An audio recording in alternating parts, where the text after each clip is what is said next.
What's going on, guys, and welcome to episode 434 here today of AskGSM for March 23rd, 2022. Maybe it's just the mark in me, but when I hear 434, I automatically think of CM Punk's lengthy WWE Championship reign from a decade ago, because that was the number they kept on throwing around. Oh, it was 434 days long, and that was back when year-long title reigns were special. Now we see it all the time in all these various companies. But nonetheless, hope you guys are doing well and having a great week. If you want to send in a question to the show, you can do so by tweeting me on the Twitter machine at WrestleRant with the hashtag AskGSM. Find me on Facebook as well, facebook.com/Graham.gsm.Matthews. Drop a comment on the post that I usually put up on Tuesday nights, if not on the wall itself. And last but certainly not least, drop your question down below on the comment section on this very video. I'll include your question in next week's edition. I'm excited for WrestleMania next weekend. There's a lot going on that weekend. I'm actually flying out for Dallas that Wednesday, like early Wednesday. So what I'm going to have to do very likely is either record while I'm there, which is definitely possible. I'll probably do that. It's a lot easier than recording it on Tuesday because I'll probably be busy packing and all this other shit. So I'm not sure. I'll stay posted to social media and on the Twitters and stuff like that, the Facebooks and the socials and whatever. I'll keep you guys posted as to whether, try to send in your questions early regardless, but I try to gather the questions on Tuesday. I might record the show on Tuesday, do it a day early, and have it go up on Wednesday when I get to the hotel, because they may just want to hang out that Wednesday when I get there. So keep an eye out. I'm not 100% sure. There's a very good chance I'll probably just wait until I'm at the hotel, because I'll be there super early in Dallas on Wednesday morning.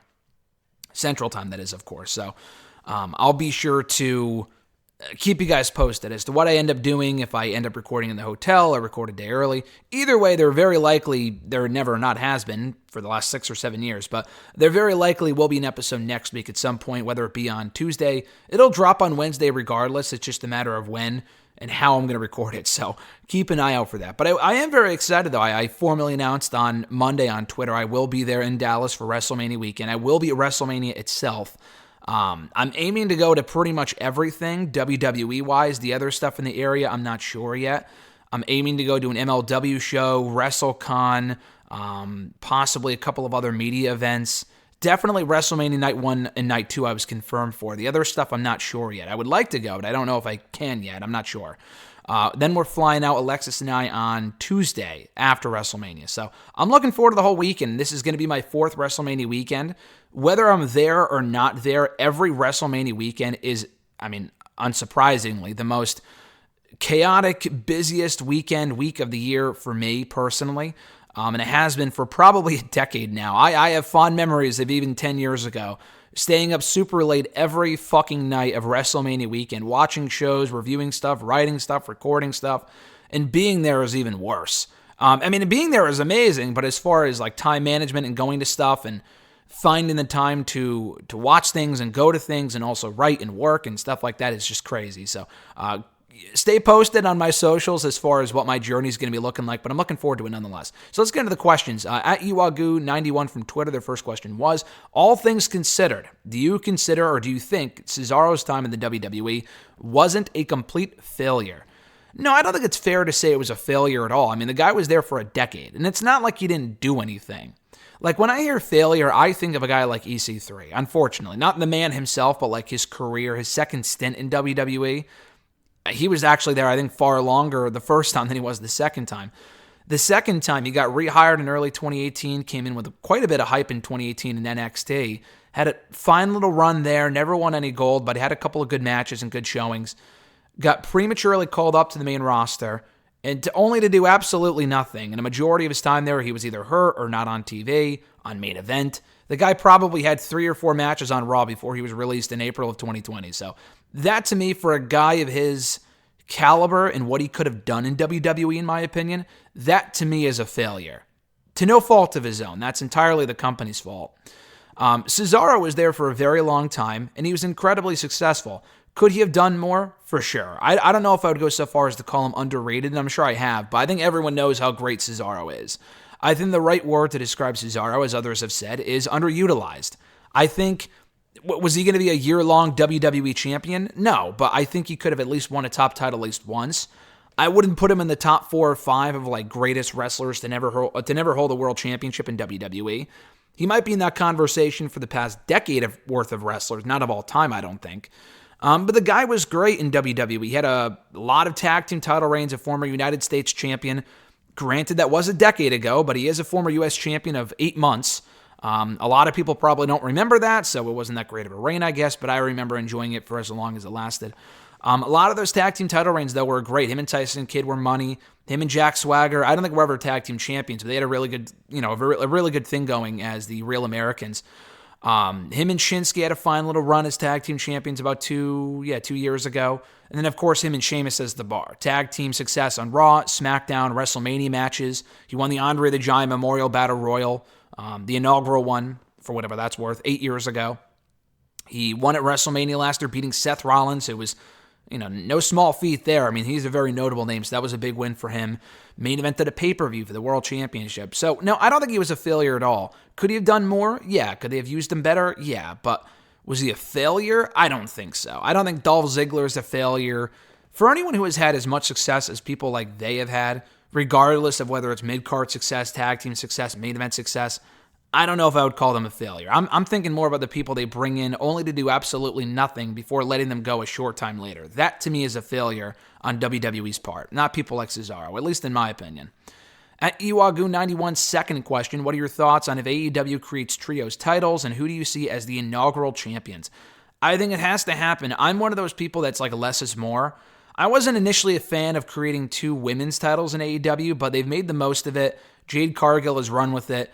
I still think Ruby Soho would have been a better first champion, just because she's better in the ring, she was more ready, but Jade's a star, and she's progressing nicely, and she's had a fine little run so far, and it's worked out well for her. So I don't dislike the idea as much now as I did 6 months ago. The trios tag titles, like I said, I feel it's inevitable. It's been in the works now for a very long time. And there's so many trios. And again, I'm a less is more type of person. I think less championships is better. But they have so many people on their roster and so many tag teams and trios where I don't think you should create a second set of tag titles. Unless you're doing a brand split, which it doesn't sound like they will, then I don't think that's necessary. You got to do something different. And I've seen trios titles before. I don't really watch New Japan. I don't really care about their trios titles. I saw trios titles in Ring of Honor, and it was a cool idea at first, 5-6 years ago, but it quickly ended up becoming irrelevant because they just didn't mean anything, and Ring of Honor didn't have enough trios to really justify having those belts. Lucha Underground having trios titles instead of tag titles was cool. I thought that was unique to them. And that was like a legit trios title. Like, trios matches are typically tornado-style matches, not just 3 people, not just regular 6-man or 6-women tag team matches, you know what I mean? But anyway, I think it has to happen at some point in AEW. I think there's a lot of teams, a lot of talent where I think they can make the most of it. They have fucking tag team matches and trios matches every week anyway, so why the hell not, As long as they're not exclusively defended on Dark, then I don't see why not. You could have the Best Friends. You can have, as far as the inaugural trio, like who could hold the belts, I've seen people say the Hardy Boys and Darby Allin. That sounds awesome to me. I think of Mox and Danielson, who are very likely on their way to winning the tag team titles, but if they were to win the trios titles with someone like Wheeler Yuta, or if they bring in Cesaro, for example, I think that'd be cool. So I would put it on either one of those trios. Best Friends, I feel like the time to do that would have been like a couple of years ago when they were much hotter than they are now.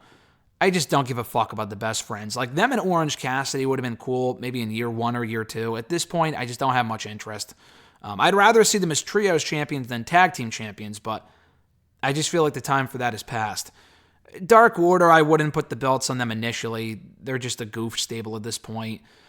Garcia and 2.0, they just don't really overly interest me as a trio.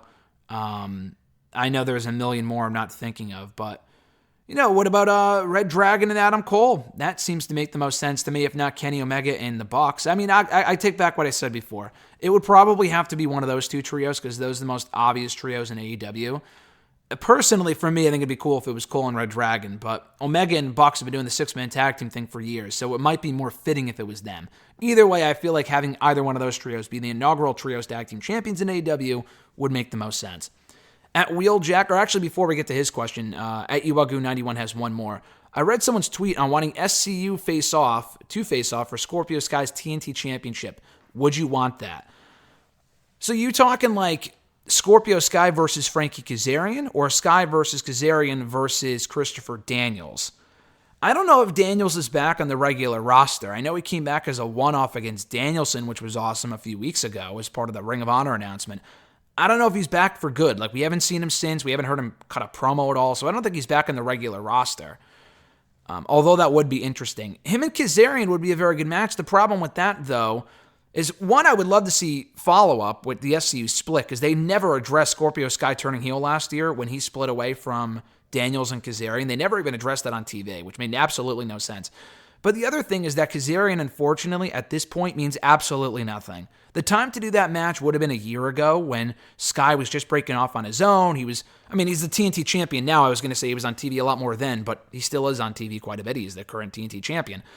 Kazarian is really the one that has fallen off the face of the earth. And I'm a big Kazarian fan, but at this time last year, they had just broken up SCU, and he was doing the singles thing for a while. He had a lot of singles matches on AEW TV. He was doing the Elite Hunter gimmick, disappeared for a while, and he's been pulling dark duty ever since. So that sounds like a fine main event for a dark or an elevation. I hate to say it, but even as a one-off TV match, it'd be cool given the history between the two, but I don't think people just give a fuck about Kazarian or the whole SCU history. I really don't. I mean, Scorpio needs a lot of help as it is as TNT champion, not because he's not talented, but because they need to rebuild him up from booking him so poorly over the last year. Oh, but he was undefeated. No one even knew he was undefeated. No one gave a fuck. He never beat anyone notable. He is now in 2 straight weeks beaten both Sammy Guevara and Wardlow. That's a pretty good start. Beating Kazarian, a win is a win, but Kazarian at this point, beating him is as important as beating fucking Serpentico. Like, at this point, no one gives a shit. So, again, as a fine, dark main event, maybe. If they were to do it on TV, they would really have to build it up. And at some point, I'm sure they will go back to that. I just don't know how many people actually will care. At Wheeljack83, his question was, do you think WrestleMania really needed 2 nights this year? Yes and no. Yes, in the fact that I love 2-night WrestleManias, and as someone who goes to these WrestleManias and has the last couple of years, I would prefer to sit through 2 nights that are only 3 hours, around 3 hours, than one long night that's like 7 or 8 hours, personally. That's just me. The other thing with Mania, that's the yes part of it. The no portion of it is that if you look at the roster for this year, I thought they did a fine job last year filling up the 2 nights. They did not this year. I mean, there's a lot of matches on this card I just can't bring myself to care about. I know you want to get everyone on the card. Listen, I love Rhea Ripley, but if they don't have an important match for her to have, and the thing is that you can fill out 2 nights effectively, but if you don't have an important match for her to have, and the tag titles are not important, do not sit here and argue with me, oh, but it's the tag titles. They mean absolutely nothing. They mean about as much as the belt around my waist right now, the non-existent belt around my waist. That's how pointless those women's tag team titles are. Or at least they have made them out to be on the main roster. And even the NXT tag team titles, the women's tag team titles, are also completely pointless. Could they be more prestigious and meaningful and important? Yeah, they just haven't put in the effort to making that happen, is the issue. So anyway, I would get rid of that match. I would get rid of... I feel like the SmackDown tag titles should be defended at WrestleMania. But if the best you can come up with is the fucking Usos versus Nakamura and Boogs, who I like as a duo, I guess, but that's not a WrestleMania match at all. That feels like a mid-card match on any ordinary episode of SmackDown. Then you don't do it. You know, I would rather them have the bigger matches from both nights and put it on one show, but they're so hell-bent on getting everyone in on the show, which is fine. You want to get everyone in on the show, but make them be in important matches and not just for the sake of getting them on the card. Does that make sense? So, looking at this card, it's a much weaker 2-night card. I mean, I don't really count 36. They had to put the card together on a whim for that one because of all the changes with COVID and certain people couldn't appear and shit. They added a lot of random matches to that one, but ended up being a fun 2-night show. Last year, I thought they filled out the 2-night card very well, and I thought the overall WrestleMania experience both nights was excellent. This year could be the same thing. I think I said this last week, but even though the build has been very subpar and very abysmal so far, I still think they exceed expectations and have a strong show between the 2 nights. So, did it really need 2 nights? No, especially with how much talent they've let go since last year. I mean, you look at the people that were involved in WrestleMania last year that are not on the card this year. I mean, they have filled them with not talent they've brought in or called up. They have filled those spots with people like celebrities. I love Pat McAfee, and Johnny Knoxville's been entertaining, and even Logan Paul, I'm sure, will play his role just fine. They're not necessary on the card. They feel like desperate attempts to fill out the card because they don't know what else to do. That's the problem. Again, you look at last year's card. Bryan Danielson was in the main event. Daniel Bryan was in the Universal title main event. He's not around this year. Cesaro beat Seth Rollins. He's not around this year. He's gone. Braun Strowman also won a match like Cesaro. He beat Shane McMahon. Shane McMahon got let go. I mean, I don't really count him because he shouldn't be on the card anyway, but he's no longer around. Braun Strowman got fired. You have since let go of so many top talent talent that could be filling out this roster. People like Keith Lee and Karrion Kross, who were not at WrestleMania last year, but could have been had they been built up properly. Hit Row could have been entertaining, like them against the Usos could have been entertaining going into WrestleMania. They let go of Hit Row.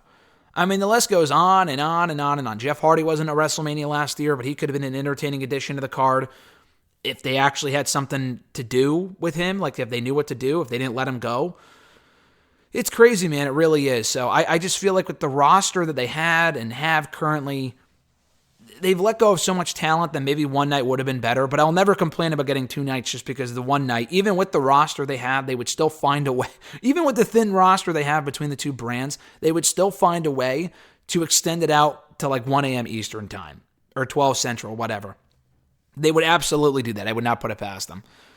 Next question from @RebornAgain, John Ritland from Twitter and on YouTube. Real Honesty with John Ritland. Check out his content. He does great work. His first question was, so why has NXT suddenly gone overboard with the romance angles? Honestly, most of the roster is horny for no goddamn reason. I gotta mention this. Alexis, not this past week, but the week before, she wrote a paper on, women's, portrayals and how they're portrayed in wrestling. Women's wrestling specifically. And how, in my opinion, WWE's done a better job of portraying their women on the main roster. I mean, it's not amazing, but it's better now than it was 5-10 years ago, obviously. Specifically 10 years ago when we had the diva shit in the bras and panties matches and the bikini contest and shit like that. But NXT has taken a massive step backward. I mean, they had the greatest women's division of any company, and it's not bad now, but the amount of talent they have lost. And not only that, but the focus towards all the horny shit, like you mentioned, like the only exception to me is the toxic attraction thing, because that is their gimmick. They're like, oh, we're hot, we're sexy, we are the sex appeal is their whole gimmick. It's like a modern day version of the Beautiful People, just with somewhat better wrestlers involved.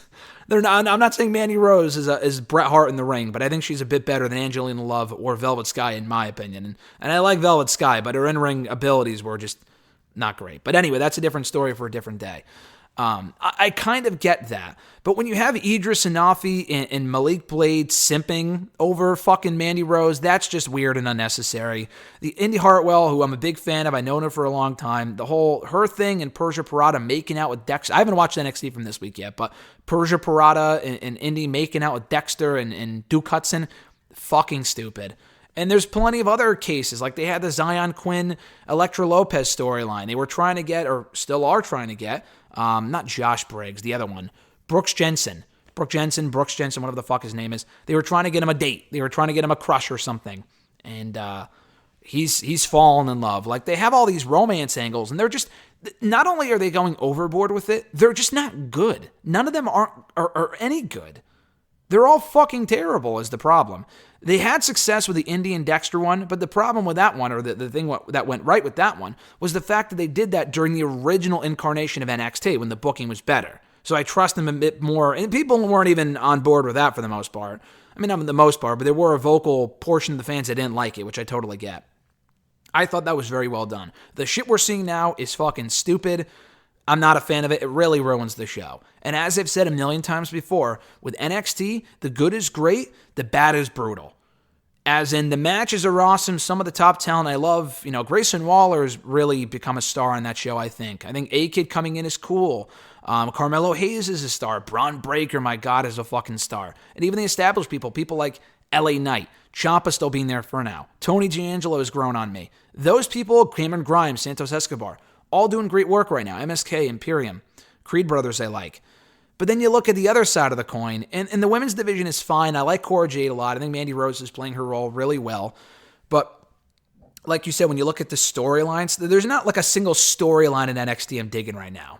I don't think. I'd really have to think about it. But there's matches and stuff like that I look forward to. As far as feuds and storylines, a lot of them just aren't very good at all. Like, I really like the LA Knight, Cameron Grimes stuff, but again, that was during the original incarnation of NXT.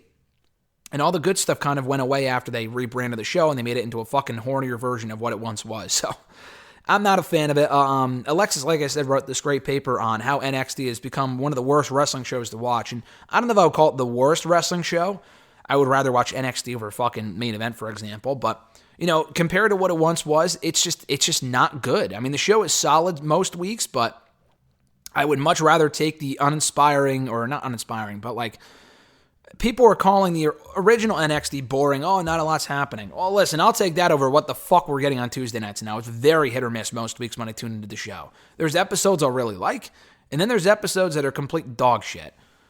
And that lack of consistency is an issue with the show, in addition to the writing and the portrayal of the women.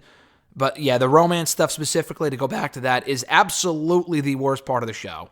It is like the main roster on steroids with that type of shit. They have taken the worst parts, the worst aspects of the main roster, and brought them over to NXT. They've almost like supplemented them from Raw to Tuesday, from like Mondays to Tuesdays, because Raw doesn't really have a lot of that stuff right now, which I like, except with Akira Tozawa and Tamina, which I just don't give a fuck about at all.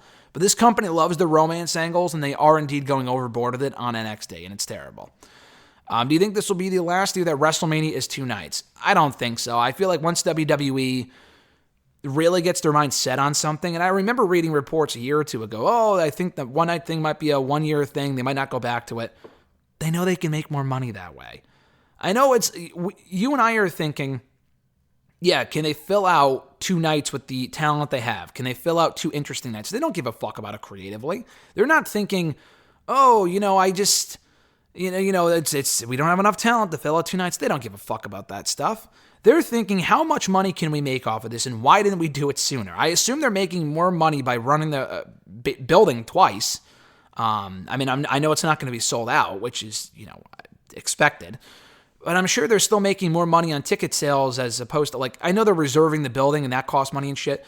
I'm sure they're turning a profit by running the building twice. And if they can have enough people in there for both nights and it's not 3,000 people, then I think to them it's worth it, and they'll continue doing it. Like I said, I like the 2-night formula overall. I was never a big 2-night WrestleMania fan, if you asked me, and I'm sure I have been asked years ago. But the thing is that 1 night is doable. Really, WrestleMania should be 1 night. This company doesn't know how to do 1 night because they put all their fucking matches on one show and they have them go 30 minutes and the show gets done at 1 o'clock Eastern time. They did that for years. I am done with those days. I can't do that anymore. I'm getting older. I can't do it. I didn't like it originally, but it's just unbearable now. It's so fucking unbearable. I've liked it the last 2 years, ending at a reasonable time and having something else to look forward to the next day. I think that's cool. But the problem with this year's card is that they can't really fill out the 2 nights effectively because they don't really have the roster for it or the storylines or the creative effort or whatever. So I think the 2 nights stick. They got to do a better job of it next year. I'm not banking on anything, but that should be the case, though. His next question, not wrestling related, but what are the chances Disney decides to release more of the Marvel movies on Disney Plus for a, quote, premium price like they did with Black Widow? It seems like streaming services have gained too much ground to be ignored.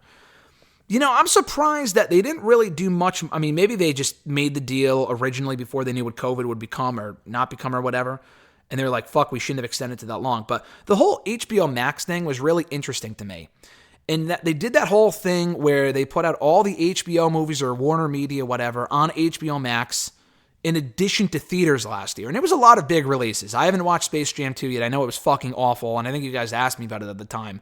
I love the first one. I'll probably watch the second one at some point. I do have HBO Max, so I'll probably find a way to watch it. I'll probably watch it on that and just waste 2 hours of my life watching it just to say I did.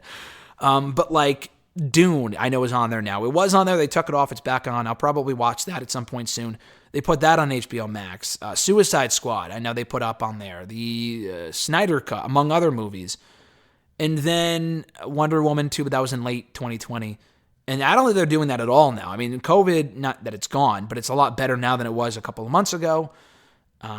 They probably make more money, but I don't know if they make... I don't really know the research and the numbers behind that. I've heard conflicting reports from various sources online, from reading various articles and shit. So I don't know if they do make more money by putting it on HBO Max. I would think they make more money by putting it only in theaters, because you pay more money by going to the theater and they just whatever. So their numbers might go up as far as subscribers. So maybe they will make more money ultimately doing that. I don't know. I'm not really sure. I think the idea of having it on streaming services in addition to theaters is cool. I haven't really, the only movie, I'm sure I've done this. The only one that comes to mind currently is the Snyder Cut. I really was not going to fucking pay full price for a ticket, even if it was on $5 Tuesday, to go see the fucking Snyder Cut in theaters. I don't even know if it was in theaters. I wasn't going to do it. I think Godzilla and Kong might have been in HBO Max too. I don't remember. But, that was the only movie I was not going to pay full price for. Why the fuck would I want to? I didn't like it going in. I didn't care about it going in. I didn't care about it coming out of it either. I was not impressed at all. I've talked about that here before. So with stuff like that I'm not really sold on, then I'll do it. Otherwise, if it's a big movie that I really want to see, yes, it does cost more money to drive to the movies, pay for a ticket, as opposed to watching it on a streaming service I'm already paying $10 for, or around that price. Yes, it would save me money to do that, but this is me, and I'm probably in the minority there on this one. I like watching it in the movie theater. Like when the new Halloween movie came out, which I know was panned, and it was a lot of polarizing reviews, and I get why. I enjoyed it overall, even though it definitely was weaker than the first installment from a few years ago. I liked watching that in the theater with other people and getting the reactions and shit like that. I like that sort of stuff. I don't really like watching it at home if it's a big movie that I've been looking forward to for a long time. The Suicide Squad, same thing. I could have watched it on HBO Max.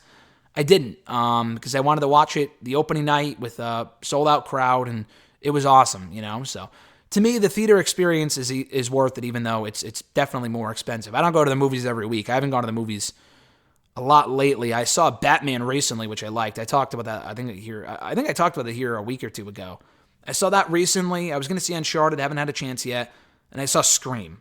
And that was about it as far as movies I've seen, I think, so far this year. But anyway, I think they probably will go back to that. I think Disney might be more intent on putting it only in theaters because, again, I don't know if they make more money that way, and they're making plenty of money already on Disney+. But it would be cool for people that don't want to go pay to see Black Widow. I totally get it. And even because they're not doing that, what I think they're doing now, Disney anyway specifically, what I think is cool is that even if they aren't putting out their movies, like Doctor Strange will not be out on Disney Plus when it comes out. You have to go see it in theaters. But what I think is cool, though, is that after it comes out, they'll make it available on Disney Plus literally 2 months later. Like, I remember the days where you would have to wait 3 to 4 months to get it on DVD, and you would have to go pay for it. But if I'm already paying for Disney Plus, and you have the catalog of every other movie that they've ever done on there for $10 a month, and they're putting the new movies on there if you're willing to wait 2 months to watch it, like Shang-Chi or Eternals or Black Widow or whatever, I think that's pretty fucking cool personally. I think that's very cool. So I'm glad they at least do that. But yeah, it would be nice if they made it more available on more streaming services when the movie comes out and they had it, come out simultaneously on the service and in theaters. I think it would make it a lot easier for a lot of people, and it's another cool option to have. If you're not feeling up to it or you don't want to pay the money to go see it in theaters, you can't go out or whatever, especially if it's in the winter and you're sick or you don't want to drive. I think it's another cool option to have that they should make available for more movies, but obviously it depends on the movie companies themselves. At Supersonic X1991, their first question: has NXT 2.0 gone way too overboard with the women's division? From what I can tell, fans are thirsty for Toxic Attraction, Nikita Lyons, and Tiffany Stratton for the past few months. I just got done talking about this, but yeah, the women's division shit has completely jumped the shark. The Toxic Attraction stuff, again, doesn't bother me too much because I know that's the point. Nikita Lyons, I just don't really get the hype. She's fine in the ring. She's better in the ring than from what I saw in her on 205 Live. She was not good at that point. The whole flippy doodah shit or whatever she's doing, I don't really care about it personally. People are thirsty for her because of the way that she pinned her initial opponent. And maybe she was on the show last night, but people were really thirsty for her when she first debuted because of how she pinned her opponent in her first debut match on NXT TV. Who cares? I mean, literally, though. Like, if you want to see that stuff, there's a whole fucking free internet out there. I'm just saying. You know what I mean? Like, people just get way too horny for this shit. And that's why she's your favorite wrestler, is because of shit like that. More power to you, I guess. But to me, I would rather enjoy female, it doesn't matter who it is, male, female, whatever, but specifically for me, the female division, I would rather become a fan of someone like Io Shirai, not for their sex appeal, but if it's unintentional, that's the problem. If it's the Toxic Attraction thing, that is their gimmick, but I would rather be a fan of a Candice LeRae or a Rhea Ripley or an Io Shirai because of their talent in the ring and what they can do and how likable of a personality they are and stuff like that, and not because of what they're wearing or how they're pinning their opponent. That to me is just stupid shit. I don't like the shallow shit personally. The Tiffany Stratton stuff, don't even get me started. The character is awful. She's getting marginally better in the ring. Wonderful. The character itself is fucking awful. The daddy's a little rich girl thing or whatever they're calling it is really, really bad. It's really bad. You would not have seen that shit caught dead in NXT a year or two ago. It's sad to see what the women's division on that show has become after being regarded as probably the best in the world for many years. His second question, what are your thoughts in this year's Crockett Cup? Also, what are your thoughts in the odd finish to the NWA World Heavyweight Championship match at the pay-per-view? I just got finished watching the Crockett Cup yesterday. It was a two-day event. There was a lot. Night one was kind of pointless. I mean, night one was a lot of the setup matches for the Crockett Cup Tag Team Tournament. Night two was really the much better show of the two. They had much better matches for the most part. I liked it. It was a solid show. Again, night one was a wash, but night two I thought was good. They had a lively crowd, some good matches across the card. Not their best pay-per-view. I thought Hard Times thing was better.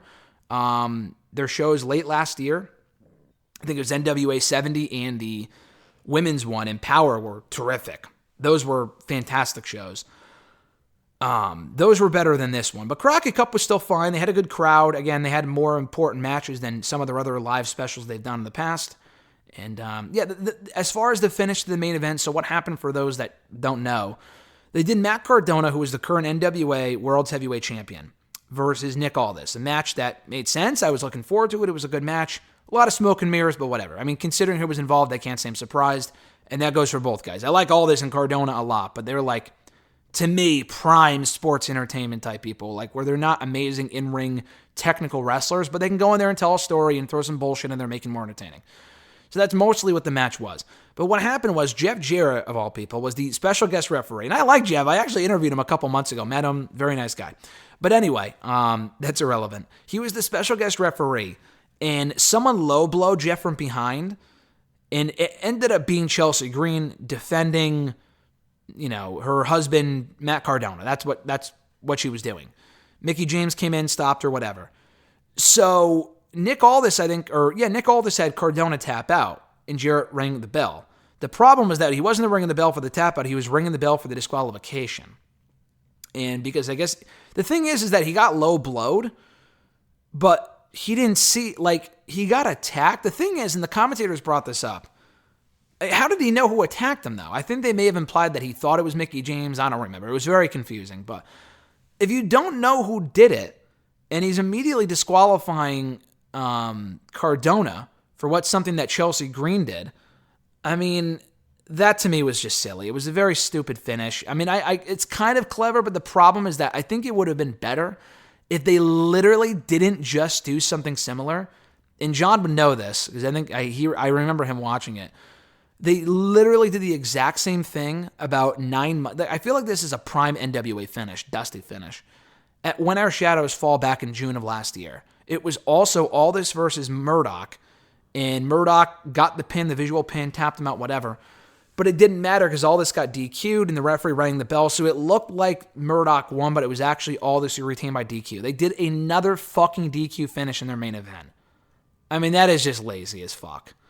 So I wasn't a big fan of that. It did further the feud. DQ finishes in your pay-per-view main event are very stupid. And especially when you had just done it less than a year ago, I feel like that's fucking lazy.